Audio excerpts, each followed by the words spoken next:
Hey guys, this is bigbluffzinc, aka BBZ for BBZ Staking, and we just have a couple tournaments up on a Sunday, and just trying to get a quick video recorded for you guys. So we're trying to load all of the high stakes hypers, and yeah, trying to just hang out while we wait to see what happens in these two tournaments. We late reg this one, and go from there. This is pretty standard fold. We're just checking out some Explo stuff. See if there's anything I want to do. Let's get some 1Ks going. Come on.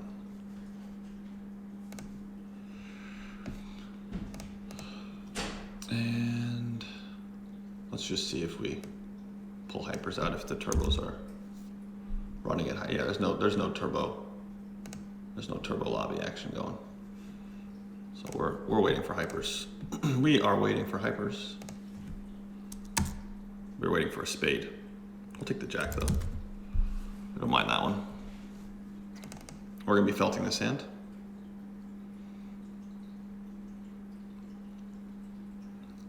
Even if he 3-bets, I'll probably still go broke. I think that he can probably be 3-betting like lots of suited broadways here. So because of my stack size, might not want me to reopen and kind of blah, blah, blah. So we're still going broke.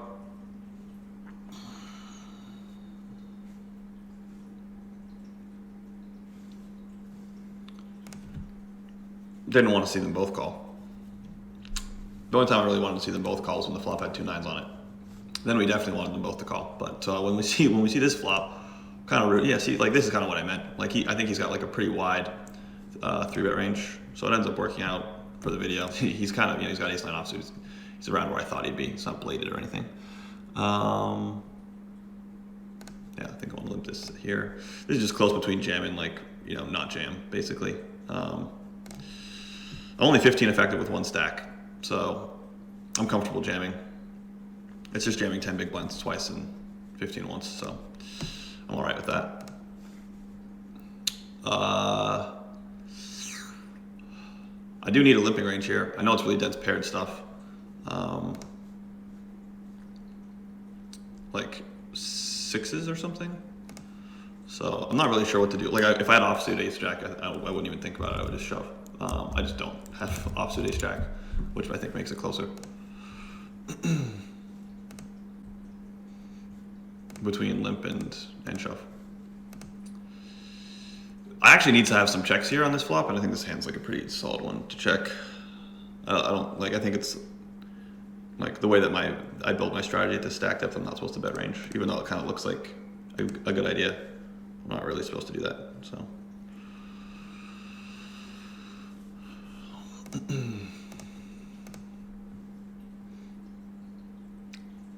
We're just gonna call twice, by the way. So like we're gonna call most turn bets. It's a little bit different on this card.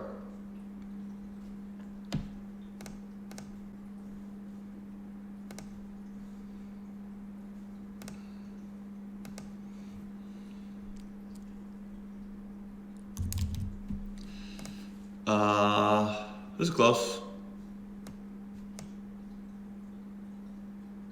Maybe I'm supposed to felt. I don't know.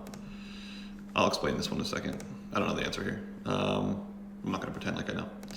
Here, when he bets, when I check and he bets the flop, I do expect him to have lots of trips combos. I do think that that's like arguments for raising. I also expect him to have like lots of kings combos. Sorry, those are arguments for like kind of like right around check raising. I'm a little less confident he's got a lot of ace X when he checks back turn. So his range, I think, gets a little bit more dense. Like king X, maybe like some hand that was bluffing the flop that collided with the 10, like 10-9 or queen 10 or jack 10 or something. So I have like a kind of visible busted spades. I also have the queen of spades, which blocks some bluffs that might check back that might be giving up, and on the turn that might may stab river or something. And so I think at the margin I'm okay with what I did, but I could check raise. I think check raising's fine. I just kind of making a judgment about, like, especially when you're deep like this. When you're deep like this, there's lots of optionality to check raising. So especially when you think he's light boats, which I think he is.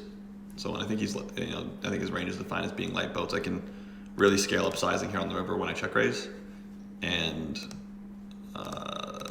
I can get in like a 6x to 1, like 6 to 1 pot to bet ratio kind of thing.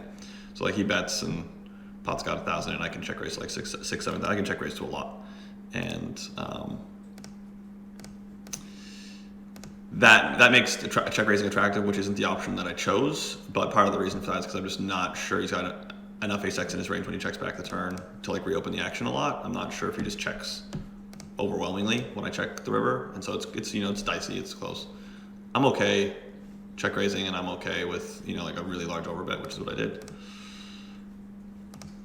And I don't know which one's going to end up being better. I think when I'm playing kind of like mid-stakes tournaments, like this isn't really high stakes.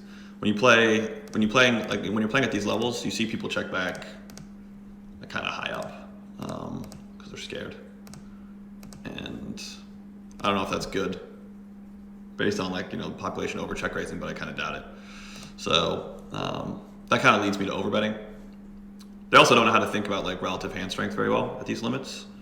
So you see a lot of people whose strategy looks, this is kind of gross. Like I can just like, it's just pissing away 80 chips when I raise, and he shoves like 40% of the deck or something. It's really close. Maybe I should limp. I think it's been a while since I've played this format. I'm not really sure how wide he's going to be jamming the small blind there.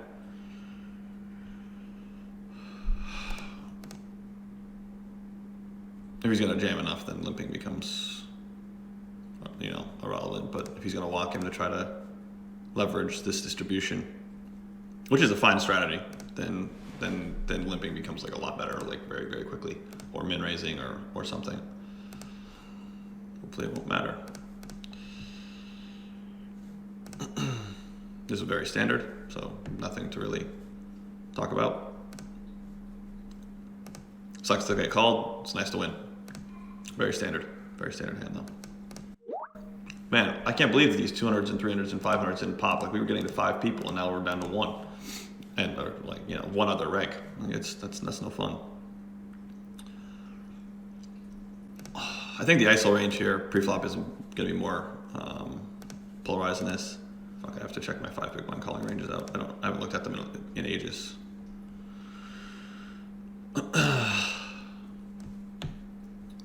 Don't think I can check fold any one hard hands here.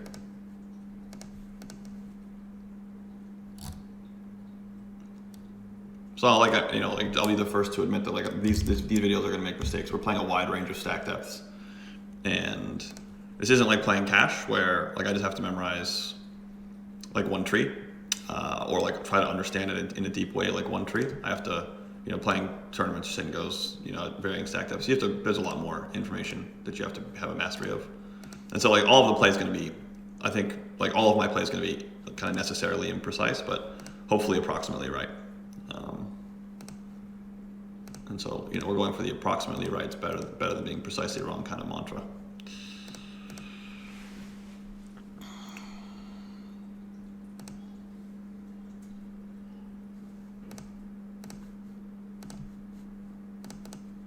So I think our opponent here is going to have, I think this is just the correct bet sizing here. I think our opponent here has a really high nut to value. This range is just, I don't think, balanced enough at these limits ever. So I think that villain's going to have like a really adequate nut to value ratio there, where he's got like lots and lots and lots of ace-x.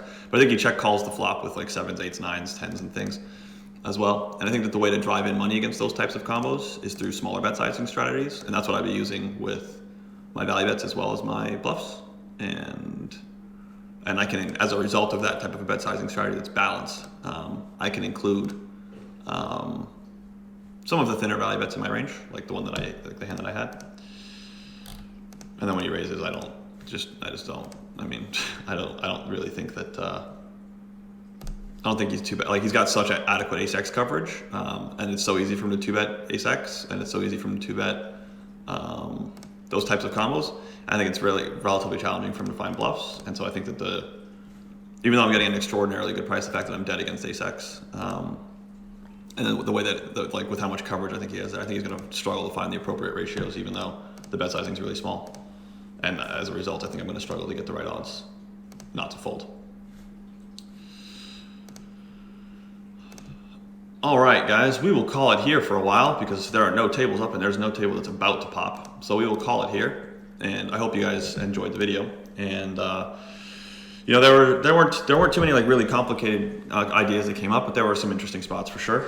And thanks for watching. As a reminder, our group coaching seminars run Monday to Friday, so you guys can check out the link in the description below to sign up. And then please consider subscribing to the channel for more vids like this one, and just let me know what kind of content you'd like to see in the future, guys. So I know I talk fast, and I apologize for that, but that's the way I talk. So I'll check you guys out later. Peace, guys. Thanks. Bye.